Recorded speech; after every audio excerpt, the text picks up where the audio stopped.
jadi mengantuk sehingga kita tidak konsentrasi dengan apa yang akan disampaikan oleh Al-Ustaz kita nanti. Baik rekan-rekan, Assalamualaikum warahmatullahi wabarakatuh. Innal hamdalillah nahmaduhu wa na'udzu billahi min shururi anfusina may yahdihillahu fala mudilla lahu wa la hadiya lahu. Asyhadu an la ilaha illallah wa asyhadu anna Muhammadan abduhu wa rasuluhu la nabiyya ba'dah. Yang kami hormati pengurus Baberohis Korwil Telkom Jakarta Selatan, yang kami hormati manajemen Telkom di wilayah Jakarta Selatan, serta Bapak Ibu karyawan dan karyawati jamaah Masjid Al-Mukarramin yang insya Allah senantiasa mendapatkan limpahan rahmat dan hidayah dari Allah Subhanahu wa Ta'ala.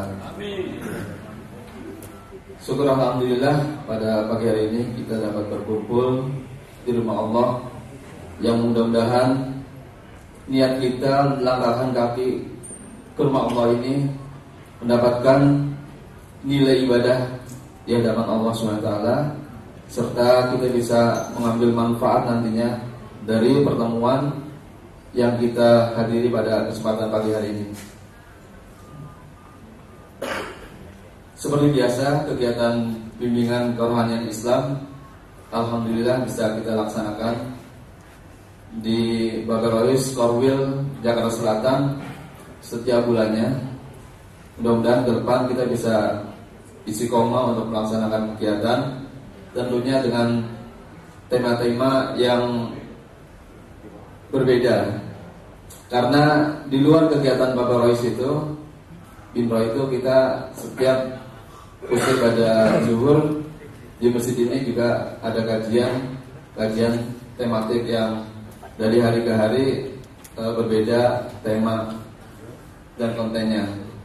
Dan alhamdulillah sudah 2 kali pertemuan ini setiap hari Selasa pada zuhur, yang tadinya tidak ada kegiatan tausiah, alhamdulillah sudah dilaksanakan kegiatan tahsin, sehingga kami harapkan kepada para jamaah yang ingin mendalami, ingin memperbaiki bacaan Al-Quran, marilah bisa bergabung di setiap Senin pada zuhur di masjid yang kita cintai ini, yaitu Masjid Al-Mukarramin. Insya Allah pada binturah kali ini yang akan memberikan tausiah adalah Bapak Ustaz Dr. Kiai Haji Azami Sami'un Zazuli MA,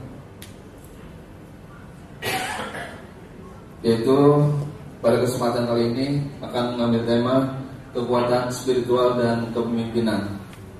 Beliau saat ini sedang dalam perjalanan, mudah-mudahan dimudahkan oleh Allah untuk bisa hadir di tempat ini, sehingga kita bisa mengambil ilmu yang ada di dalam penguasaan beliau, sehingga tentunya akan bermanfaat untuk kehidupan kita, baik untuk keluarga, dalam bekerja maupun di dalam masyarakat. Baik, untuk menyingkat waktu sambil menunggu kehadiran Ustaz, marilah kita sama-sama buka acara pada pagi hari ini dengan kita sama-sama membaca Ulumul Quran surat Al-Fatihah. Bismillahirrahmanirrahim. Al-Fatihah.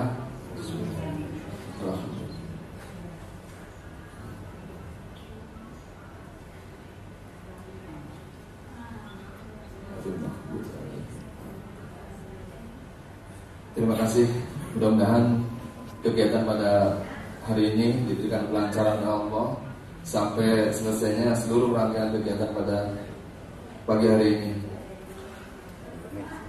Baik, untuk menyingkat waktu, kita akan meningkat kepada acara berikutnya, yaitu pembacaan ayat suci Al-Quran, yang dalam hal ini akan disampaikan oleh Akhina M. Taufik. Kepada beliau kami persilakan.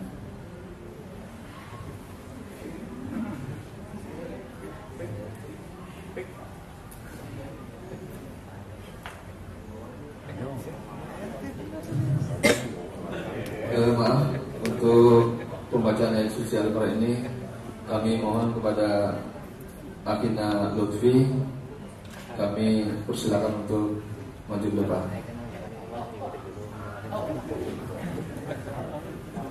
Assalamualaikum warahmatullahi wabarakatuh. Waalaikumsalam. A'udzu billahi minasyaitonir rajim. Bismillahirrahmanirrahim. Alif Lam Ra. Kitabun anzalnahu ilaika litukhrijan nasa minadh dhulumati ilan nur bi'izni rabbihim ila siratil azizil hamid. Allahul ladzi lahu ma fis samawati wa ma fil ardh wa wailun lil kafirin min 'adzabin syadid. Alladzina yastahibbuna al-hayata ad-dunya 'ala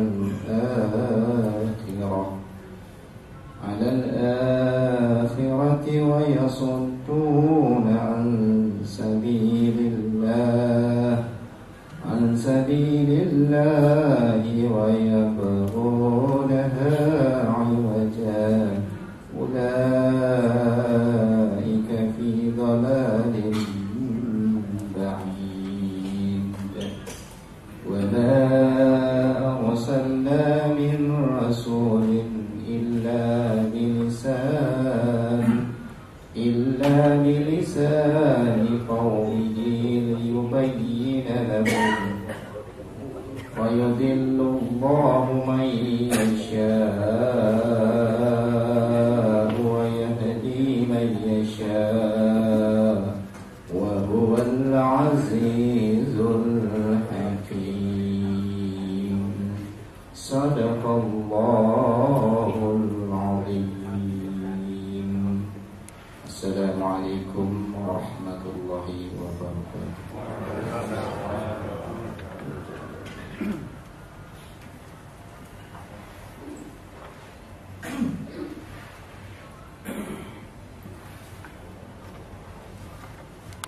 Terima kasih kami haturkan kepada akhina yang Lutfi.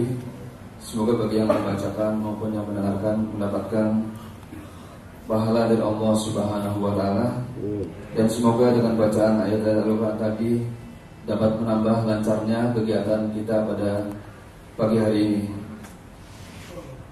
Ikhwan akhwat yang dimuliakan Allah, baiklah kita meningkat pada acara berikutnya adalah sambutan dari pengurus Bapak Rohis Korwil Jakarta Selatan, yang dalam hal ini akan diwakili oleh Wakil Ketua Bapak Rohis Bapak Arsad Betan.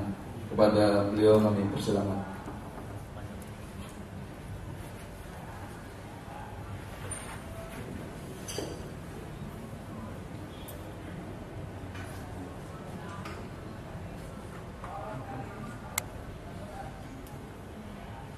Bismillahirrahmanirrahim. Assalamualaikum warahmatullahi wabarakatuh.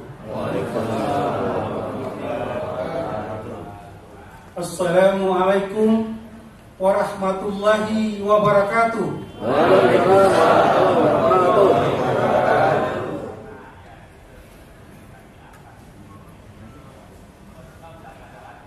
Innal hamdalillah nahmaduhu wa nasta'inu wa nastaghfiruh wa atubu ilaih. Bapak Ibu, saudara-saudaraku yang dimuliakan oleh Allah Subhanahu wa taala, pada pagi hari ini insya Allah kita dalam keadaan sehat walafiat. Oleh karenanya, marilah kita sama-sama mengaturkan puji dan syukur kita hanya kepada Allah Subhanahu wa taala. Karena hanya Dialah semua nikmat, kekuatan yang kita peroleh sampai dengan detik ini. Mudah-mudahan kehadiran saudara-saudaraku di tempat ini didorong oleh rasa ikhlas. Karena dengan ikhlas kita tumbuhkan untuk menggapai ridha Allah yang turun dari atas. Tanpa ikhlas kita tidak dapat apa-apa. Oleh karenanya, marilah kita bersihkan debu-debu kemusyrikan di hati kita yang setiap hari tanpa kita sadari menghinggapi pada diri kita, yang semakin hari tidak kita bersihkan sehingga menumpuk. Oleh karenanya setiap saat kita lakukan istighfar. Insya Allah Allah Maha Pengampun kepada hambanya yang mohon ampun dan selalu berdoa kepadanya. Beribadah tidak hanya dilakukan dengan ikhlas saja, harus sesuai dengan ketentuan. Kalau tidak sesuai dengan ketentuan, itu sesat. Jadi Islam itu sudah ada batas dan garisnya, Al-Quran dan As-Sunnah. Jangan dibuat-buat lagi, ditambah-tambah lagi.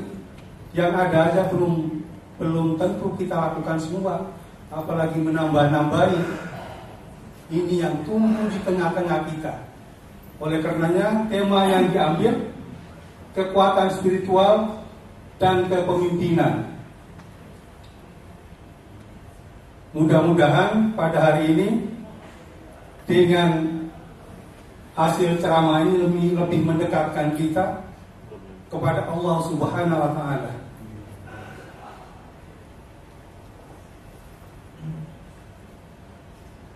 Dengan apa? Kita tunduk, patuh dan taat hanya kepada Allah.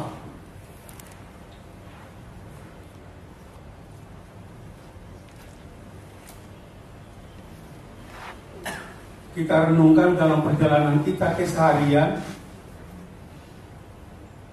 Kadang-kadang kita bangun sebelum azan subuh, alhamdulillah. Kadang-kadang kita dibangunkan oleh suara azan subuh. Kadang-kadang kita dibangunkan oleh suara ayam yang sudah turun ke tanah.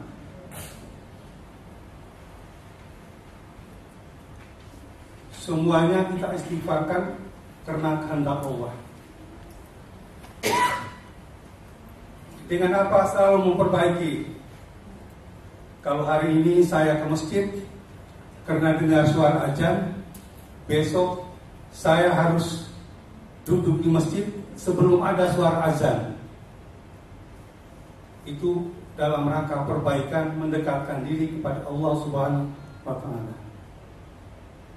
Oleh karenanya, Bapak-bapak dan ibu-ibu pada hari ini memang masih sedikit dibandingkan teman-teman yang menempati di gedung Singamangaraja ini. Tapi alhamdulillah dengan kehadiran ibu bapak sekalian, ceramah ini jalan. Kalau tidak ada bapak dan ibu sekalian, hanya ustadz saja dan pengurus, enggak jalan ceramahnya. Saya ucapkan terima kasih banyak atas partisipasi bapak-bapak dan ibu-ibu sekalian. Mudah-mudahan kita memulai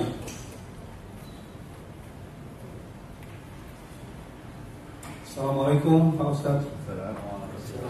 Waalaikumsalam warahmatullahi wabarakatuh. Sambil kita menunggu Ustaz, Bapak Ibu sekalian, kami berharap ikuti ceramah ini dengan kekuatan iman, karena dengan itu akan membuka pikiran kita. Kalau kita sebelum-sebelumnya sudah menolak, enggak masuk. Kita panggil Ustaz bagaimanapun juga enggak masuk-masuk.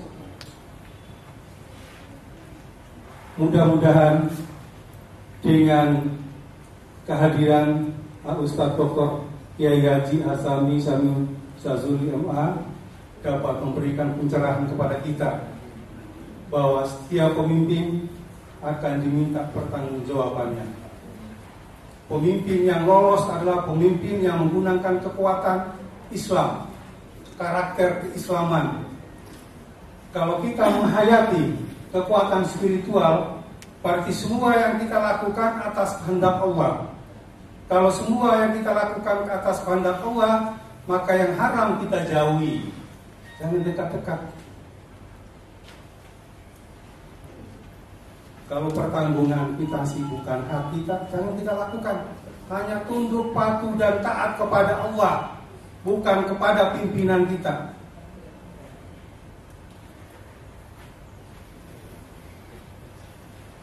Mari kita niatkan, kita bekerja di Telkom sebagai ibadah kepada Allah. Kita mendapatkan benefit dari Telkom untuk menghidupkan diri kita, keluarga, anak-anak kita, hanya karena ibadah kepada Allah.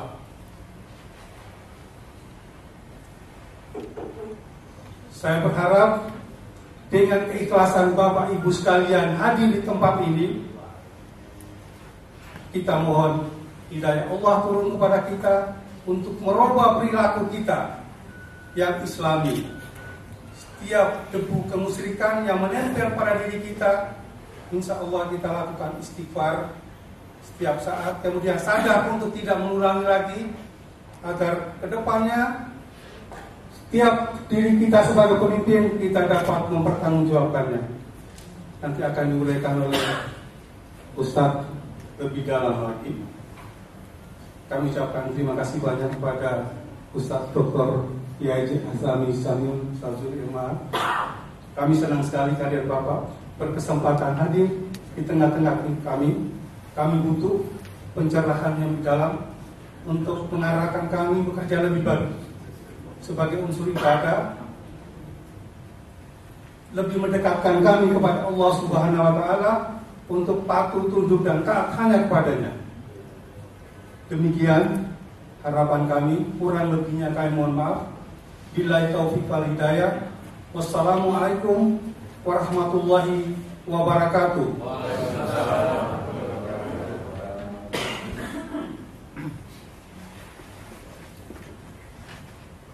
Terima kasih kepada Pak Ustaz, kepada Pak Ustaz yang mengucapkan selamat datang Ustaz.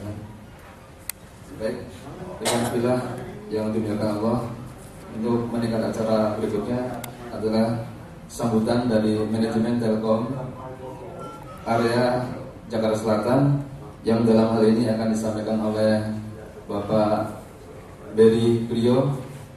Beliau adalah manajer Modern Channel UCS Regional 2.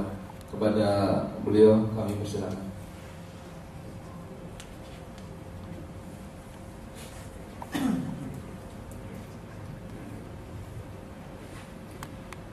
Bismillahirrahmanirrahim. Assalamualaikum warahmatullahi wabarakatuh.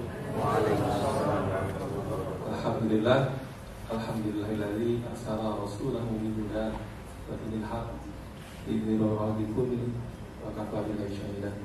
Allahumma shalli ala sayyidina Muhammad wa ala alihi wasallam. Bapak-bapak dan ibu-ibu, pertama-tama marilah kita panjatkan puji syukur kehadirat Allah Subhanahu wa taala, sehingga pada pagi hari ini di waktu duha, waktu yang baik, kita masih diberikan kesempatan untuk bisa melaksanakan salah satu kegiatan Binroh yang diselenggarakan oleh panitia dari Dr. Rohis. Yang kedua, kami sampaikan salam dari Pak CN, yang seharusnya beliau mewakili di sini di Telkom Jaksel ini, di Telkom Jakarta. Kebetulan dia sedang ada di Bogor. Demikian juga deputinya, kalau deputinya ada di sini, saya kira juga nggak bisa mewakili gitu ya. Ya, Pak Ferandus. Dan itu saya mohon izin untuk bisa mewakili manajemen, karena di sini saya yakin tidak hanya dari unit kami, gitu ya, ada dari beberapa unit di Telkom Jaksel ini. Tadi Pak Troy terima kasih kesempatannya, sekaligus perkenalan karena saya juga warga baru di sini, mungkin dapat diterima gitu ya.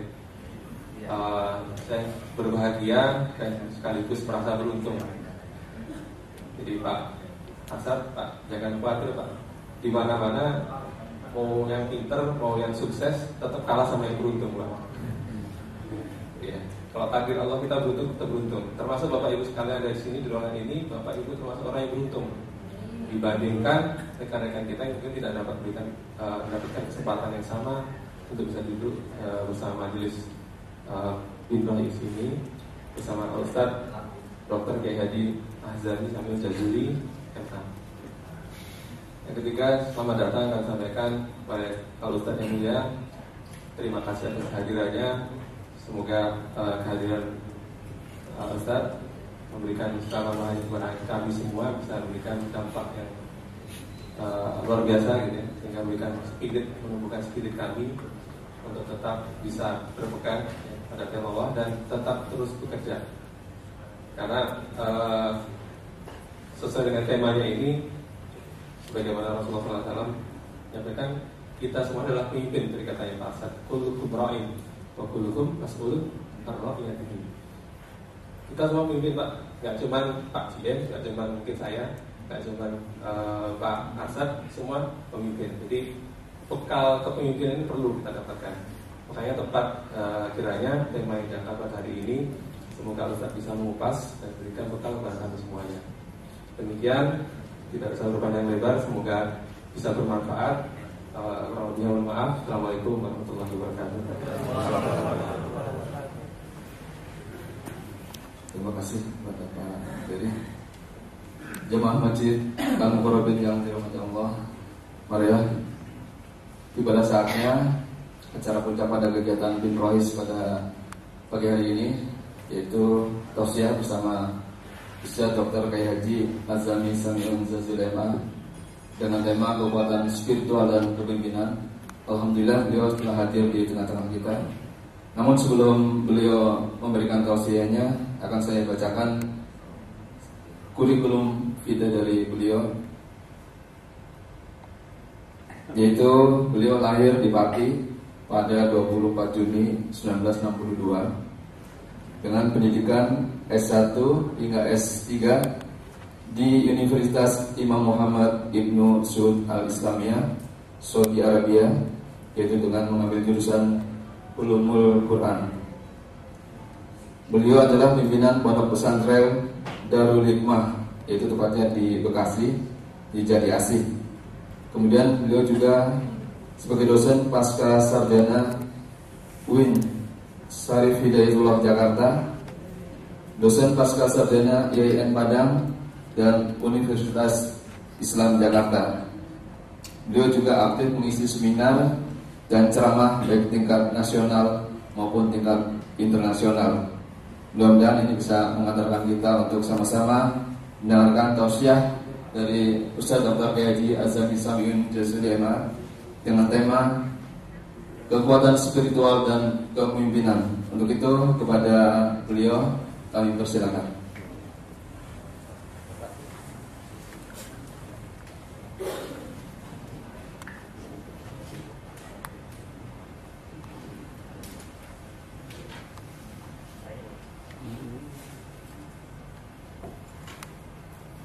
Assalamualaikum warahmatullahi wabarakatuh. Alhamdulillah wa kafa, wassalatu wassalamu ala nabil mustafa wa ala alihi wa sahbihi as-sidqi wal wafa, amma ba'd. Wa ikhwatal iman al-ahibba, saudara-saudaraku seiman dan seakidah yang saya cintai karena Allah Subhanahu wa taala. Alhamdulillah pada pagi yang mubarak ini yang diberkahi oleh Allah Subhanahu wa taala, kita termasuk orang yang beruntung, ya, termasuk orang yang sukses, yang insya Allah keimanan kita diakui oleh Allah Subhanahu wa taala.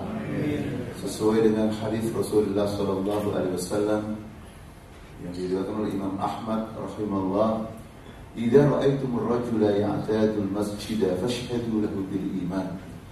Apabila kamu melihat seseorang membiasakan ke masjid, maka saksikan bahwa iman dia itu benar. Ikhwatul iman hafizakumullah. Ya. Di antara doa yang sangat familiar dengan kehidupan kita semua adalah doa yang ada dalam surat Al-Furqan yang sering kita baca, yaitu walladzina yaquluna rabbana hab lana min azwajina wa dhurriyyatina qurrata a'yun waj'alna lil muttaqina imama. Jadi kita selalu berdoa kepada Allah agar dijadikan imam, pemimpin bagi orang-orang yang bertakwa. Bapak Ibu sekalian yang dirahmati Allah, ini adalah doa.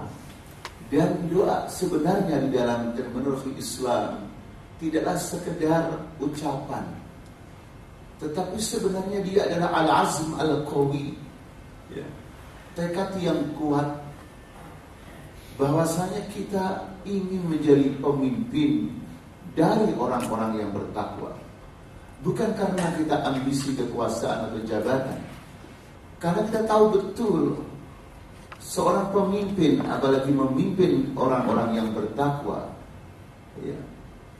fadilahnya, keutamaan luar biasa. Selain dia mendapatkan pahala karena sebagai seorang yang bertakwa, dia juga dapat pahala dari Allah karena dia memimpin orang untuk bertakwa kepada Allah, sehingga pahalanya double, pahalanya dunia dan akhirat. Ikhwatal iman hafizakumullah. Nah, sekarang pertanyaannya, mal munasabah, apa korelasi antara kekuatan spiritual dengan kepemimpinan? Yang mana tema kita pada pagi hari ini adalah al-quwatur ruhiyyah wal qiyadiyah, kekuatan spiritual dan kepemimpinan. Apa korelasinya antara seorang pemimpin dengan al-quwwah ar-ruhiyyah, kekuatan rohaninya? Bapak sekalian hafizakumullah, sekedar mukadimah sebelum kita masuk ke dalam materi. Di dunia ini tidak ada pemimpin yang paling berhasil, tidak ada pemimpin yang paling sukses menurut Allah Subhanahu wa taala, sudah benar tentu, dan kalau menurut Allah itu pasti benar adanya, kecuali dia orang yang paling kuat ruhiyahnya. Para nabi, para rasul adalah pemimpin-pemimpin yang paling sukses dunia dan akhirat, dan mereka adalah orang yang paling kuat ruhiyahnya. Terutama Rasulullah SAW. Beliau adalah pemimpin yang berhasil dalam rumah tangganya, pemimpin yang paling berhasil dalam bisnisnya, pemimpin yang paling berhasil dari berbangsa dan bernegaranya. Dan keberhasilannya tidak sempit, tidak hanya dunia saja, tapi juga dunia akhirat, karena beliau adalah orang yang paling kuat ruhiyahnya. Bapak Ibu sudah paham semuanya bagaimana Nabi begitu panjangnya, lamanya, sabarnya ketika sholat, sampai-sampai ikhwatal iman hafizakumullah yang sudah sering kita dengar, kaki Nabi atau telapak Nabi membengkak karena begitu lamanya beliau membangun kekuatan spiritual. Subhanallah. Saudara yang saya cintai karena Allah. Nah, apa korelasi antara kepemimpinan dan kekuatan rohiyah kita, kekuatan rohaniyah kita? Yang pertama, Bapak Ibu sekalian hafizakumullah, al-qiyadatu yal uswah. Kepemimpinan pada dasarnya adalah keteladanan. Sekali lagi, al-qiyadah yal uswah. Pemimpin adalah teladan. Tidak ada di dunia ini manusia-manusia terbaik yang memimpin dunia kecuali dia juga adalah teladan yang terbaik.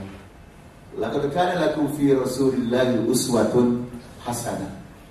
Jadi Bapak Ibu sekalian, kalau kita menjadi pemimpin dalam rumah tangga kita, pemimpin istri kita dan anak kita, maka kita adalah orang yang paling bisa diteladani dengan teladan yang baik. Seorang ibu yang sukses dalam memimpin anak-anaknya adalah seorang ibu yang benar-benar bisa diteladani oleh anaknya, sehingga mengantarkan anaknya menjadi pemimpin yang tegar. Contoh, ikhwatal iman hafizakumullah, Asma bintu Abi Bakar As-Siddiq radhiyallahu anhu mempunyai anak yang bernama Abdullah ibn Zubair ibn Awwan. Jadi suaminya Asma adalah Zubair bin Awam.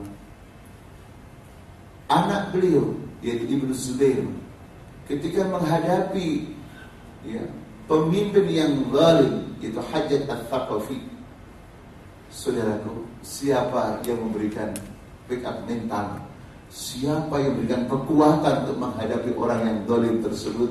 Ternyata ibunya, Asma binti Abi Bakar. Beliau berhasil mendidik anaknya karena dia menjadi teladan yang baik bagi anaknya. Sampai-sampai ketika syahid bin Zubair, Zubair bin Awam atau Abdul bin Zubair radhiyallahu anhu, disalib oleh musuhnya. Kemudian Asma dibawa oleh seorang yang zalim itu, Hajjaj Ats-Tsaqafi, dengan mengatakan, "Hai Asma, sekarang kamu lihat siapa yang menang, saya atau anakmu?" Bapak Ibu, Asma waktu itu sudah buta, kan sudah tua. Orang buta disuruh melihat, itu penghargaan atau pelajaran? Padahal agama Islam, seorang gubernur agama Islam. Itulah saudara sekalian penguasa ketika Ruqyah tidak kuat, lupa dia berhadapan dengan siapa? Berhadapan dengan Asma, sahabiah yang mulia, anak dari bapak yang termulia setelah Rasulullah SAW, Abu Bakar As-Siddiq. Apa katanya Asma ketika sudah tahu, karena diberitahu oleh musuhnya bahwa anak disalib, dibunuh? Dia mengatakan, "Ya Hajjaj, laqad afsadta dunyaka wa akhirataka. Wa bani faqad fasada dunyaku idan. Manil muntasir?" Bapak Ibu, jelas kan Pak? Pak, bahasa Arabnya jelas kan Pak? Yang jelas bahasa Arabnya atau ya artinya yang jelas? Nanti tahun depan kalau ceramah lagi di bahasa Arab aja Bapak Ibu ya, biar cepat selesai. "Hai Hajjaj, kamu telah menghancurkan dunia dan akhirat kamu. Kamu berbuat kezaliman, sebuah kehancuran. Membunuh saudara kamu adalah kerusakan akhirat. Sementara anak saya cuma hancur dunianya.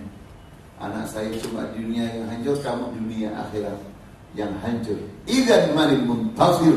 Siapa yang menang? Dia Hajjaj Ats-Tsaqafi tidak bisa jawab. Karena bagaimana juga dia seorang muslim. Masya Allah. Jadi sekali lagi, yang mampu melahirkan pemimpin-pemimpin terbaik adalah pemimpin yang saudara sekalian mempunyai uswah hasanah. Dan kita rindu di bumi Allah Indonesia ini dengan pemimpin yang bisa diteladani akidahnya, akhlaknya, ibadahnya, sholat berjamaahnya, kejujurannya, kepeduliannya kepada anaknya dan anak bangsanya. Ini yang kita rindukan. Kalau orang pintar, ya ikhwan, wahai saudaraku sekalian, sudah banyak di Indonesia ini. Apalagi SAG, S2, S3, doktor, profesor, kathir, banyak di Indonesia ini.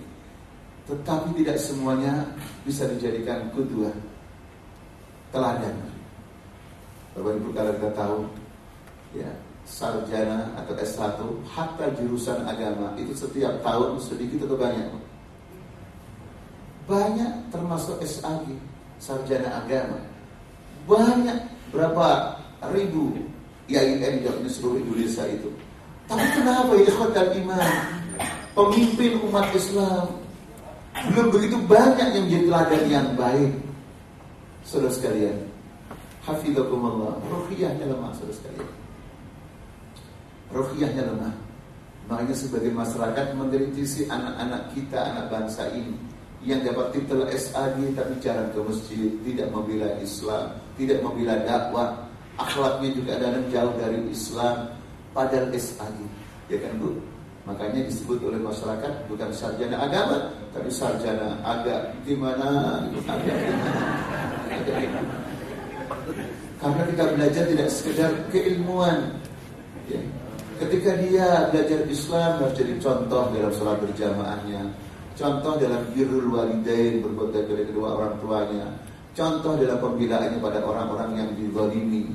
Itu ketika itu tidak ada, maka sulit menjadi pemimpin yang berhasil. Walaupun mungkin berhasil menjadi pemimpin, tapi belum tentu pemimpin yang berhasil menurut Allah Subhanahu wa taala. Bisa jadi kepemimpinannya menjadikan dia masuk penjara, dihujat oleh orang banyak karena korupsi dan lain sebagainya. Itu yang pertama sekalian. Jadi yang pertama sekalian, al-qiyadah hiyal uswah. Kepemimpinan adalah keteladanan. Sebelum kita berikan instruksi kepada anak kita atau anak buah kita, maka kita dulu yang memberikan contoh. Kalau ingat, ketika Rasulullah SAW dalam sulh Hudaybiyah, Nabi dan sahabatnya mau berhenti, tidak jadi umrah. Nabi sudah menyampaikan agar supaya mereka tahallul, potong rambut. Ternyata tidak mau. Bapak Ibu bisa bayangkan, seorang Nabi manusia terbaik, umatnya generasi terbaik, tidak cepat merespon instruksi Nabi. Tapi subhanallah punya istri yang cerdas. Beliau adalah Ummi Salamah radhiyallahu anha. Ya Rasulullah, sudah cukup. Begini saja ya Rasulullah, cepat kau panggil tukang cukur. Engkau cukur, masuk ke kamar, cukur, setelah cukur keluar, ya, biar sahabat melihatnya. Diterima tuh masukan istrinya. Begitu Nabi cukur dan Nabi tidak berpidato lagi, tidak ceramah lagi, langsung keluar di hadapan sahabatnya. Lalu sahabat seluruhnya bercukur. Itu artinya apa? Hasil ceramah atau hasil keteladanan? Keteladanan. Cerdasnya luar biasa ini Ummi Salamah. Nah, ini bukan ceramah sekedar ilustrasi supaya tidak ngantuk saja. Bapak Ibu, kadang-kadang ada aktivis yang mengatakan gini, Ustaz, saya ini sudah punya istri, sudah lama dia jadi istri saya, nggak cerdas Ustaz, nggak bisa ngasih masukan saya. Sementara yang belum kawin tuh akhwat banyak yang cerdas, bagaimana solusinya Ustaz? Maunya apa tuh jawaban itu? Apa Pak? Maunya Pak? Cerdaskan istri kamu, sabar. Mata kamu jangan kemana-mana. Wah, bukan itu saja jawaban maunya. Mari lah ya, supaya tidak ngantuk aja. Yang kedua, mal munasabah, apa korelasi antara kepemimpinan dan kekuatan spiritual? Yang kedua ya, ikhwan wa ya akhwat, al-uswah laha silatun qawiyyah bil quwwatir ruhiyah. Keteladanan Bapak Ibu sekalian, itu sangat erat hubungannya dengan kekuatan spiritual kita, dengan kekuatan yang bernama sholat berjamaah, dengan kekuatan yang namanya zikir, dengan kekuatan yang bernama mu'ayyashah, berinteraksi dengan Al-Quran, dengan kekuatan di mana kita selalu ingat mati. Itu semuanya adalah kekuatan spiritual. Mana dalilnya? Bapak Ibu mesti ingat, ketika Allah Subhanahu wa taala menghendaki agar manusia itu menyintai hambanya. Sebelumnya Allah sudah menyintai hambanya. Caranya bagaimana sekalian? Bagaimana agar seseorang itu menarik sehingga masyarakat yang lainnya, karyawan kita, anak kita, santri kita, anggota partai kita, anggota organisasi kita, benar-benar meneladani kita. Bagaimana caranya? Jadi ketika Allah Subhanahu wa taala menyintai hambanya, Allah berfirman pada Jibril, ya Jibril, ketahuilah bahwa saya menyintai dia, seorang hamba. Lalu Jibril memberitahu kepada para malaikat, karena Jibril ketuanya para malaikat. Tuhan malaikat, Allah Subhanahu wa taala menyintai fulan.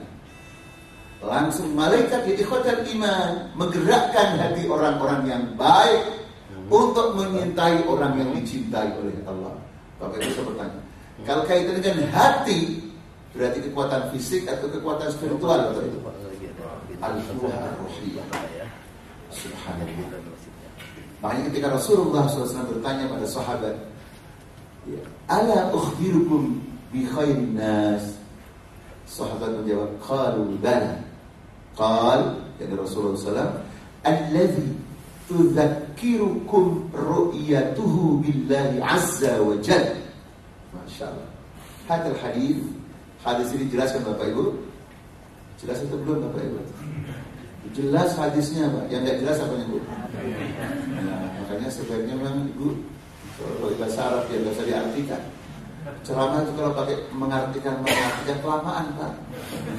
Quran yang artinya, hadis yang artinya kelamaan, makanya pakai bahasa Arab biar cepat, nggak ada artinya. Kita program Pak ya, Telkom ya, 2-3 tahun yang akan datang insya Allah seluruh ustadz yang datang ke sini ceramah harus pakai bahasa Arab. Masya Allah. Berarti sudah S3 semua di sini.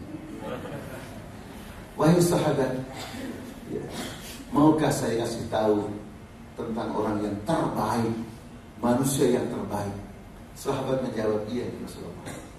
Nabi bersabda, orang yang terbaik adalah orang ketika sekedar kamu melihatnya, kamu sudah melihat saja, itu langsung mengingatkan kamu kepada Allah Subhanahu wa ta'ala. Subhanallah. Jadi sekedar kita baru melihat orang yang khair, yang terbaik tadi itu, belum ceramah, belum menasihati, belum berikan instruksi, itu kita langsung sudah ingat kepada Allah. Kenapa? Karena orang tersebut dimanapun berada, dia selalu bertakwa kepada Allah. Sehingga yang ada di benak kita ya ikhwatal iman adalah orang tersebut betul-betul mengingatkan kita kepada Allah. Nggak usah jauh-jauh lah Bapak Ibu sekalian. Maaf semoga tidak terjadi. Seandainya di antara kita karena tetangga atau bagaimana kenal melihat seorang penyanyi. Begitu kita lihat dia penyanyi, mengingatkan kita apa Bu? Walaupun belum nyanyi, mengingatkan apa Pak? Oh, padahal dia belum nyanyi, belum joget, baru kita lihat aja, mengingatkan kita pada apa? Apa Bu? Ya perbuatannya dia. Ingat apa? Kita ketemu pemain bola, belum main bola, ingat apa kita Pak? Ingat bola. Yang sudah menjadi penyakitnya banyak orang Islam di dunia. Ya Pak? Itu kan misalnya di dunia ini kan banyak terkena penyakit Maradona, Pak. Tahu Maradona? Maradona tahu nggak Pak? Maradona, marad apa marad? Fi qulubihim maradun apa marad Pak? Penyakit nakam, penyakit kami. Jadi orang tengah malam jam 2 malam menghadap Allah, menghadap bola Pak. Hah? Kalau jam 2 malam bangun lihat bola, kira-kira kerja di Telkom semangat atau ngantuk Pak? Ngantuk. Nah, itulah makanya penyakit Maradona. Dulu kan ada pemain bola yang namanya Maradona kan Pak? Saudaraku yang saya cintai kamu. Jadi itulah sekalian hubungan saudara sekalian antara keteladanan dengan kuat rohiyah. Subhanallah. Hasan Al-Basri rahimahullah, sayyid tabi'in, pemimpin tabi'in. Ya, karena orang yang luar biasa rohiyahnya, sholatnya, tahajudnya, puasanya, jihadnya, sehingga ketika memberikan taujih, ceramah atau nasihat, sampai sebagian ulama memberikan pujian, kalamuhu yushbihu kalaman nubuwah. Ya. Kalamuhu, ucapan beliau, nasihat beliau, bicara beliau mirip dengan sabda Rasulullah SAW. Luar biasa. Sehingga banyak diteladani oleh salafus salih, orang-orang pendahulu yang saleh. Ini karena kekuatan ruhiyah, bukan karena hebatnya dia ceramah, orator dan sebagainya. Lah, karena banyak orang yang pintar ceramah, bisa orasi, orator dalam masalah politik luar biasa, menggebu-gebu. Akhirnya masuk kemana Pak? Pak, dia dapat fee, gara-gara dapat fee, akhirnya masuk apa? Fee apa Pak? Fil jannah atau fil nar? Nah, hati-hati dengan fee Bu ya. Kalau fil jannah boleh diambil, kalau fil nar tolak Pak. Nah, yang ketiga terus sekalian, man munasabah, apa korelasi antara kepemimpinan dan kekuatan spiritual kita atau al-quwwah ar-ruhiyah? Yang ketiga, al-qiyadatu tuwajihul ma'arakah. Pemimpin di dunia manapun, di Telkom, di rumah kita, di RT kita, di RW kita, di organisasi kita, di partai kita, pasti akan menghadapi pertarungan al-ma'arakah. Baik al-ma'rukah dakhiliyah, pertarungan internal. Internal artinya apa? ya, antara seseorang dengan dirinya, sebelum dengan yang lainnya, dengan dirinya. Bapak sekalian hafizakumullah, ketika dia lagi capek tidur, sementara sudah kedengaran sholat subuh, adzan subuh, jam 4.35 umpamanya, terjadi pertarungan antara capek mau tidur terus dengan secepatnya pemimpin masjid sholat berjamaah. Ya kan Bapak Ibu sekalian, pemimpin yang seperti ini berhadapan dengan pihak lain atau berhadapan dengan dirinya? Kalau ruhiyahnya lemah, spiritualnya lemah, Pak, menang bantal atau menang masjid? Menang bantal. Masih lama, masih panjang. Ya. Pemimpin lagi seminar jam 12, ya Bapak Ibu sekalian, ya, kurang 6 menit sudah adzan zuhur, tapi seminar belum selesai. Kira-kira Bapak Ibu sekalian, orang yang ruhiyahnya lemah, dia pemimpin, direksi, direktur, presiden atau menteri atau rektor, sementara asar jam 3 lebih sedikit, kira-kira berhenti untuk sholat berjamaah ketika ruhiyahnya lemah atau terus seminar Bapak Ibu? Rapat, lanjut, akhirnya benar-benar seminar, artinya apa Bu? 1 jam 2, seolah dia yakin umurnya dia sampai jam 2, baru jam setengah 1 meninggal mendadak Pak. Kira-kira orang seperti itu mati syahid atau mati sangit karena belum sholat. Kita contohnya sederhana, bahwa kita setiap hari ya ikhwatal iman bertaruh dengan dirinya. Seorang pegawai negeri atau pegawai swasta, ya, walaupun sudah S1, S2, gajinya untuk ukuran di Jakarta masih kecil, baru 5 juta. 5 juta, anaknya 12, istrinya 3 Bapak Ibu. Itu kira-kira cukup atau enggak Bu? Minal agniya atau minal masakin? Orang kaya atau minal masakin Bu? Minal masakin, di masakin mertua dan orang tuanya. Suatu saat disogok, gak ada orang yang tahu lah, atasannya wala bawan wala teman-teman, gak ada yang tahu. Disogok 60 miliar Pak. Agar pajaknya bisa dimudahkan, bisa dikurangi. Kira-kira waktu itu perang dia lawan siapa? Lawan Amerika atau lawan dirinya? Dirinya. Kira-kira 60 miliar itu diterima ditolak. 60 miliar itu kalau kerja di Telkom berapa ratus tahun? Saya dosen pasca sarjana, bertahun-tahun menjadi pasca sarjana di Jakarta, di Padang, di Surakarta. Ya, itu kalau dapat 60 miliar, Pak, kira-kira ngajar butuhkan berapa tahun? Saat ini umur saya panjang, diberi panjang 90 tahun, meninggal, kubur, hidup lagi, ngajar lagi, hidup aja lagi. Berapa ratus tahun Pak? Punya 60 miliar. Saudaraku sekalian, kalah dia. Enggak melawan orang lain, melawan dirinya sendiri. Yang menang adalah yang mempunyai kuwatur rohiyah. Dia ingat orang lain tidak tahu, Bapak Ibu sekalian, atasan tidak tahu, istrinya tidak tahu, tapi yakin betul Allah selalu memonitor dia, mengawasi dia. Karena dia ingat ayat Inna Rabbaka labil mirsad. Itulah yang dialami oleh pembala kambing di zaman kepemimpinan Umar bin Khattab yang adil itu.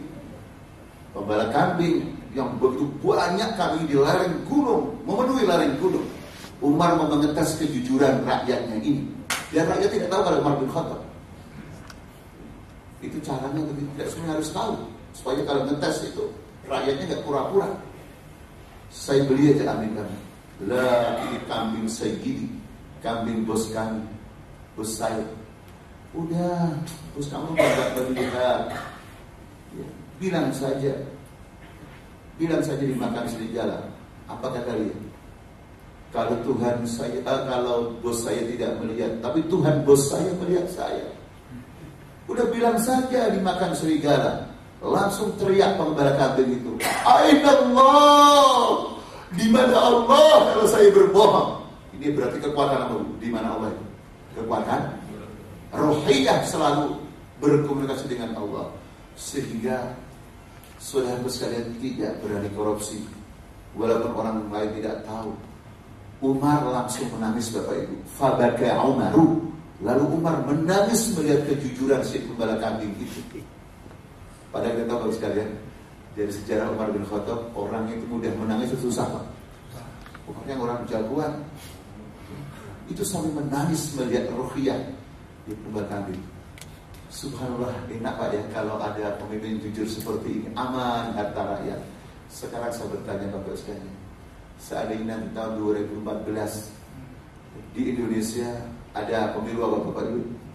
Calon presiden, kemudian pembala kambing tadi masih hidup, nyalon di Indonesia, nyalon presiden, terpilih atau tidak Pak? Kalah atau menang Pak? Loh, kenapa kalah Pak?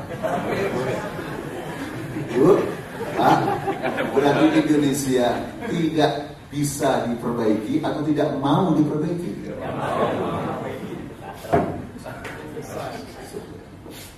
Ar-Ruhiyah.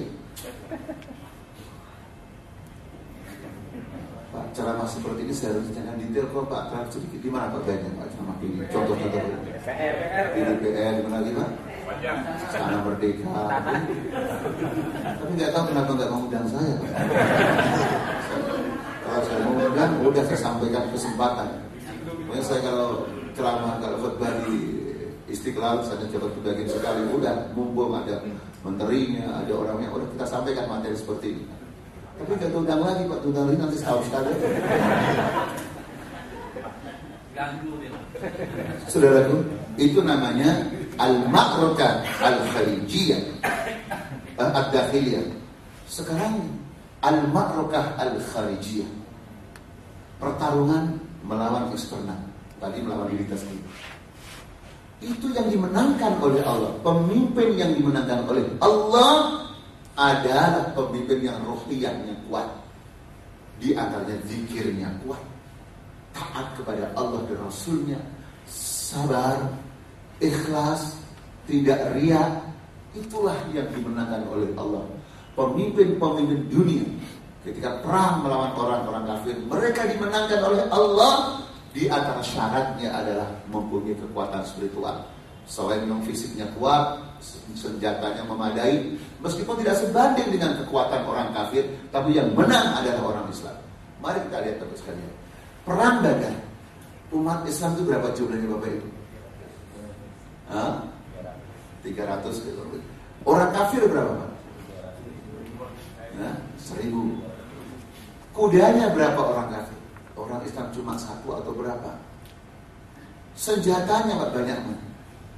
Sekarang saya bertanya, dalam perang Badar menang mana? Menang mana Pak? Menang orang Islam. Bahkan pemimpin-pemimpin orang kafir meninggal dunia, tewas seperti Abu Jahal dan lain sebagainya. Dan perang-perang yang lainnya. Kenapa kok menang? Sekarang saya bertanya Pak, kaum muslimin jumlahnya berapa Pak? 1,6 M lebih, 1,6 M lebih. Yahudi cuma sekian juta. Yahudi yang merampok Palestina itu Masjidil Aqsa cuma 6 juta. Sekarang Masjidil Aqsa di tangan siapa? Kenapa? Kenapa? Lagi-lagi kekuatan rohiyah umat Islam lemah. Sementara kekuatan persenjataannya orang kafir lebih bebas. Jadi yang membuat kemenangan itu sudah benar Allah Subhanahu wa taala, dan syaratnya adalah ruhiyahnya kuat. Mari kita lihat Bapak Ibu dalam surat Al-Anfal surat nomor 8 Bapak Ibu sekalian, ya, ayat 45 sampai 47. A'udzubillahi minasyaitonir rajim.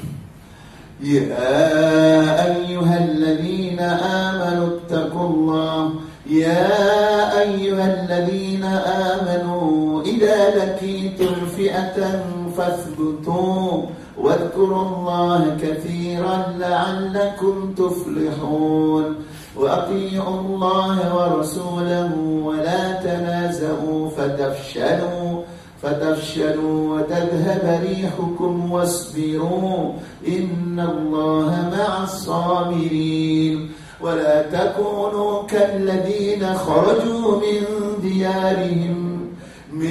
ديارهم بغير حق ولا تكونوا كالذين خرجوا من ديارهم بطرا ورئاء الناس ويصدون عن سبيل الله والله بما يعملون محيط. Jadi syarat-syarat kemenangan hampir sebagian besarnya adalah ruhiyah, kekuatan spiritual.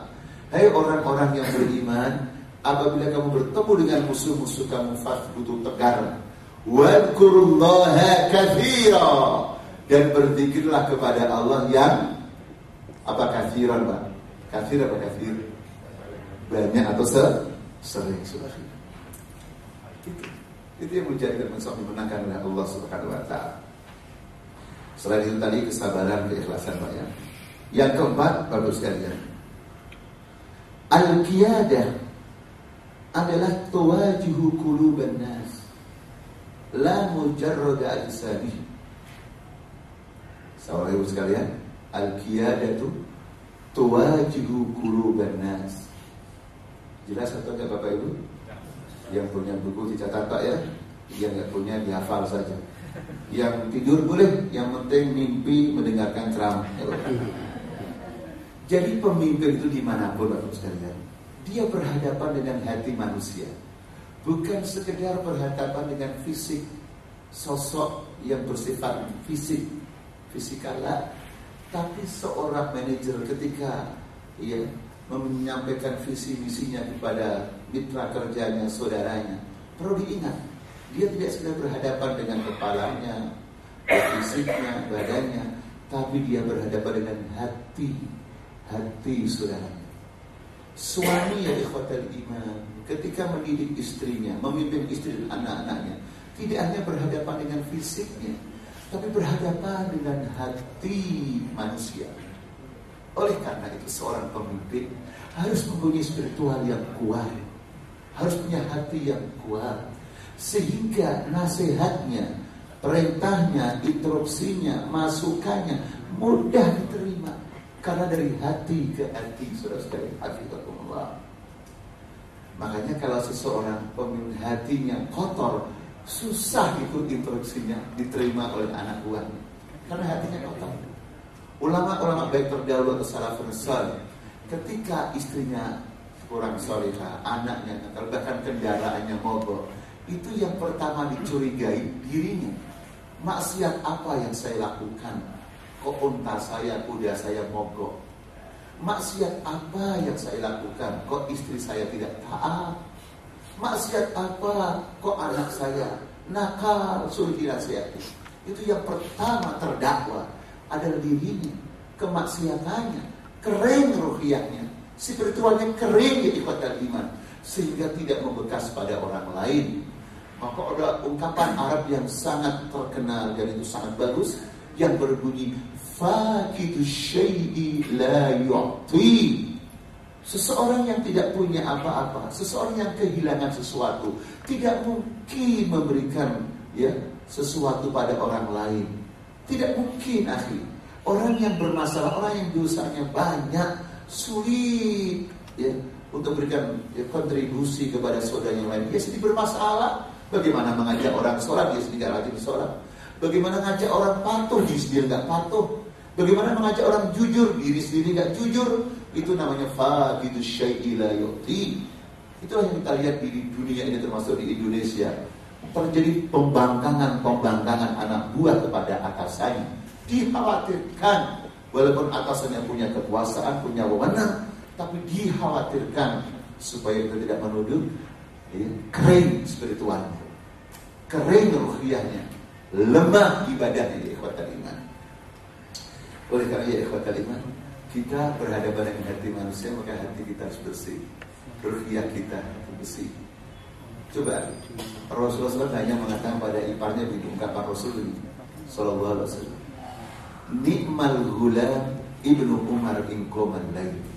Sebaik-baiknya pemuda itu Ibnu Umar apabila dia rajin qiyamul lail. Jadi sebaik-baiknya pemuda adalah Ibnu Umar apabila dia rajin sholat malam atau qiyamul lail. Apa kata Ibnu Umar Bapak Ibu begitu mendengarkan nasihat yang tulus dari hati yang paling dalam. Kata beliau, setelah saya mendengar nasihat Nabi SAW, saya seumur hidup tidak pernah meninggalkan sholat tahajud. Bapak Ibu, kalau sholat tahajud tidak pernah tinggalkan, apalagi sholat jamaah yang wajib. Itu karena nasihat dari hati yang paling dalam, saudara-saudara. Nabi tidak menasihati begini, hai Ibnu Umar, kamu kan ipar Nabi, kamu kan anak Umar, yang rajin dong tahajudnya. Bapak Ibu, itu tujuannya sama atau beda? Tujuannya sama beda, Pak. Tapi caranya berbeda. Maka sering kita ulang-ulang. Kalau hati kita itu bagus, itu harus dibuktikan dengan ucapan yang bagus. Ada ungkapan husnud dhamir, hati yang bagus, dhamir atau qalb, itu harus dibuktikan dengan husnud ta'bir, ungkapan yang baik. Bapak Ibu, kalau kita jadi ketua, jadi pemimpin, bilang anak buah, kamu yang rajin dong, jangan begitu dong. Saya walaupun marah-marah begini, saya itu sebenarnya cinta pada kamu, sayang pada kamu. Percaya nggak Pak anak buah digituin? Saya berikan gak saya disayang kalau dimarah-marah itu. Itu namanya bukan maidoh hasanah. Kata kalau maidoh harus mau idoh itu harus hasanah kan Bu. Ud'u ila sabili rabbika bil hikmati wal mau'izatil hasanah. Ketika dengan hikmah, tidak usah pakai hasanah, karena hikmah itu pasti bagus, sunnah Nabi. Begitu wal mau'izah dan nasihat harus hasanah, karena ada nasihat yang tidak hasanah, yang mempermalukan orang. Kayak tadi di tengah-tengah orang banyak dimarah-marahin, barang tujuannya baik. Itu kira-kira mau'izah hasanah atau maidu. Bapak Ibu ada yang tahu maidu? Bahasa mana maidu? Mencela itu Pak, itu mencela. Jadi sekali lagi, bahwa pemimpin di ikhwatal iman berhadapan dengan hati manusia. Jangan mengira kita hanya berhadapan dengan sesosok tubuh manusia, sehingga komunikasi kita kayak dengan makhluk yang tidak bernyawa, yang tidak punya nurani. Oleh karena itu bahasa yang kita cari adalah bahasa yang betul-betul menggambarkan ruhiyah kita. Terus sekali yang terakhir, sudah habis Pak ya, sampai jam 10 kan? Bapak mau malas baca. Apa tanda-tandanya? Apa tanda-tandanya Bapak Ibu sekalian? Kalau ruhiyah kita itu bagus. Apa tanda-tandanya kalau spiritual kita itu kuat, sehingga ketika kita memimpin saudara-saudara kita, bahkan ini kita, anak kita, itu benar-benar kepemimpinan kita berhasil. Apa tanda-tandanya? Maaf ini 1 menit lagi itu belum lagi Pak, waktunya untuk masuk kerja Pak. Habis Pak ya? Habis secara global aja Pak ya. Pertama Pak, tanda-tandanya apa indikasinya kalau spiritual kita itu kuat? Yang pertama adalah al-furqan. Furqan itu artinya daya selektif. Jadi kita selektif, kita bisa membedakan mana yang hak, mana yang batil, mana yang halal, mana yang haram. Makanya Abu Bakar As-Siddiq ketika makan buah hasil temuan di Bapak Ibu di jalan, begitu dimakan, karena statusnya nggak jelas dari jalan, begitu sampai tenggorokan Bapak Ibu langsung muntah. Perut Abu Bakar tidak menerima karena ada filternya, karena itu rezeki tidak jelas. Itulah pemimpin yang ruhiyahnya kuat. Sekarang saya bertanya, kalau ada orang korupsi 1 miliar, 2 juta untuk makan sate kambing muda dengan anak istrinya, dimakan anget-anget Pak, muntah atau enggak Pak? Korupsi Pak, muntah enggak Pak? Kenapa Pak enggak muntah? Kan haram. Iya, enggak ada filternya. Atau ungkapan manusia di sana mengatakan al-biso minal kulino. Al-biso minal kulino. Kalau udah biasa haram, ya biasa-biasa aja, lancar-lancar saja. Politikus yang bohong itu Inggris tahu, bohong dengan rakyatnya, lancar aja ngomong. Tapi kalau orang ruhiyahnya kuat, mau ngomong bohong, susah Pak. Gak bisa ngomong ini, pelakukan misalnya. Ya, ayatnya 29 surat Al-Anfal, ya ayyuhalladzina amanu in tattaqullaha yaj'al lakum furqana. Yang kedua, al-wala as-sahih. Tanda Bapak Ibu bahwa ruhiyah kita spiritual kita kuat sebagai seorang pemimpin adalah al-wala as-sahih, loyalitas yang benar. Sehingga loyalitas dia, keperpihakan dia, yang didukung oleh dia, itu mana wala. yang dibela oleh dia itu benar. Mana ayatnya? Ayatnya adalah ayat 55 surat Al-Maidah. Innama waliyukumullahu wa rasuluhu walladzina amanu alladzina yuqimunas shalah wa yutunaz zakah wa hum raki'un. Jadi pembelaan kita pada Allah, Rasul, dan yang ketiga orang-orang beriman. Tapi di dunia ini banyak orang yang ngaku Islam. Maka yang mana? Islam yang mana yang kita dukung? Yang kita dukung jadi RT, jadi RW, jadi pemimpin, jadi manajer. Yang kita dukung yang pertama, yang mendirikan sholat, yang membayar zakat, yang rukuk, yang tunduk. Sehingga seorang pemimpin yang ruhiyahnya sebetulnya kuat, dia tidak akan salah dalam membangun loyalitasnya, keperpihakannya. Yang ketiga adalah al-ghayah as-sahihah. Tanda bahwa pemimpin itu sebetulnya kuat adalah orientasinya itu benar, tujuan hidupnya benar, seperti diterangkan dalam surat Ad-Dariyat, surat 51 ayat 56. Wa ma khalaqtul jinna wal insa illa liya'budun. Sehingga rumah tangga kita ibadah, kerja kita ibadah, membangun kualitas perusahaan kita adalah ibadah, membangun bangsa negara kita adalah ibadah, memenangkan partai Islam kita adalah ibadah, mendukung saudara kita yang soleh adalah ibadah. Itulah tanda bahwasanya pemimpin itu saudaraku sekalian spiritualnya kuat. Yang keempat sebelum terakhir, al-qarar as-sahih. Kebijakannya itu tepat. Sehingga kalau dia jadi presiden, tidak terlalu sering bongkar pasang kabinet. Karena benar pilihannya. Bapak Ibu, Bapak pernah lihat Nabi membongkar kabinetnya? Karena tepat ketika menunjuk orang yang tepat, ya ikhwatal iman. Korornya kebijakannya tepat, ya. Berpihak pada kepentingan negara, pada rakyat, dan membahayakan dan berani menghadapi musuh-musuh Islam. Ini bisa kita lihat dalam surat An-Nisa, surat 4 ayat 65. Sehingga berhukumnya dia hanya kepada Allah, pada Rasulnya. Fala wa rabbika la yu'minun hatta yuhaqqimuka fima shajara bainahum thumma la yajidu fi anfusihim harajan mimma qadaita wa yusallimu taslima. Terakhir sekalian, al-mauqifus sahih. Sikapnya benar. Ukuran pemimpin sebenarnya tidak sekedar pandainya dia di dalam berceramah atau pandainya dia dalam meletakkan takhtit, planning atau program-programnya. Tapi yang tidak kalah pentingnya adalah sejauh mana sikap dia. Karena bagaimanapun manusia, setiap manusia harus bersikap, apalagi pemimpin yang dihadapkan dengan pilihan-pilihan yang kadang-kadang sulit, dilematis. Maka dia harus punya sikap yang tepat. Dan sikap yang tepat itu ketika kita selalu sesuai dengan janji kita kepada Allah, jujur Pak as-sidqu, jujur ya ikhwatal iman terhadap janji kita kepada Allah. Ini Bapak Ibu sudah dalam surat Al-Ahzab, surat nomor 33 ayat 23 sampai selanjutnya, di mana Allah berfirman, minal mu'minina rijalun sadaqu ma 'ahadullaha 'alaihi faminhum man qada nahbahu wa minhum man yantazir wa ma baddalu tabdila. Di lapangan Pak kita lihat Jakarta atau Indonesia secara umum itu kan mayoritas beragama Islam. Tapi tidak sedikit tempat-tempat tertentu, perusahaan tertentu, lembaga tertentu justru dipimpin oleh non-muslim. Bukan karena non-muslim hebat ya ikhwatal iman, bukan. Umat Islam yang hebat juga banyak. Tapi keperpihakan sebagian kaum muslimin tidak ada kepada saudaranya. Dilobi sedikit, lupa saudaranya. Dikasihkan musuh-musuh Islam. Sehingga yang kuat ekonominya, yang kuat persenjataannya, yang kuat perguruan tingginya, non-muslim.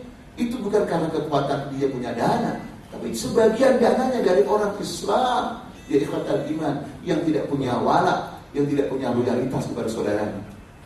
Di perguruan tinggi non-muslim ternyata sekian persen, banyak sekali, bahkan sekali mayoritas yang sekolah adalah orang Islam.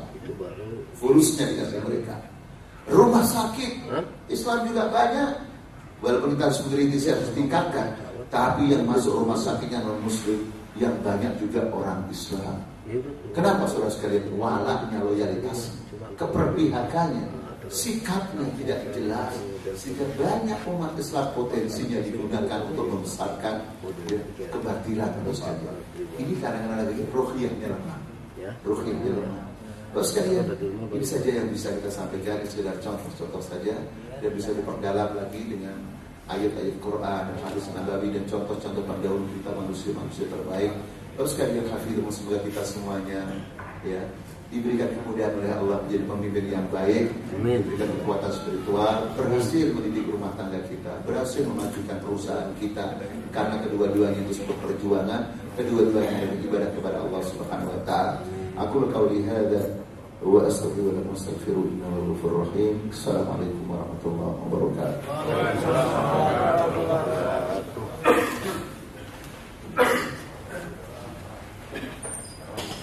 Terima kasih kepada Ustaz Akbar Ghaidi Asani Suli.